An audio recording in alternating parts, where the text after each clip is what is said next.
อาการแสดงอันงดงามนะครับซึ่งการแสดงว่ารำอัศมีบูชาจากโรงเรียนเทศบาลวัดไทยตลาดค่ะปรบมือต้อนรับชุดการแสดงด้วยเลยค่ะครับ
สวงเจ้าองค์เทวาแห่งศรัทธาบูชาวันดาเจ้าตำถวยเจ้าให้เป็นมงคลมนเปลี่ยนไกลแห่งสัมมาเทพเทวาน้อยใหญ่สิ่งศักดิ์สิทธิ์แดนใดประทานให้ได้คำทวงลำบวงสรวงบวงสรวงองค์เจ้าสิริเนา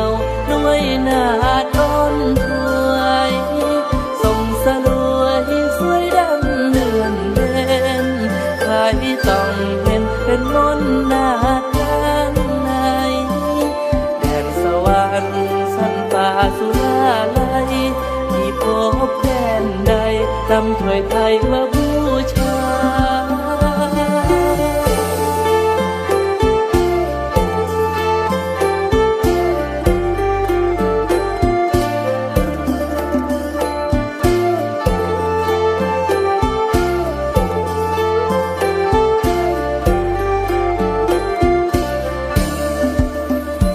ลำบวงสรวงพวกข้า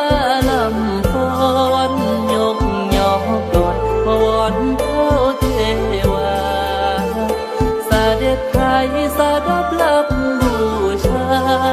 ย่อวันทาลำบูชาบวงสรวงน้องสักการะบูชาแดนสวงพาทางพวงเถิดไทยบูชา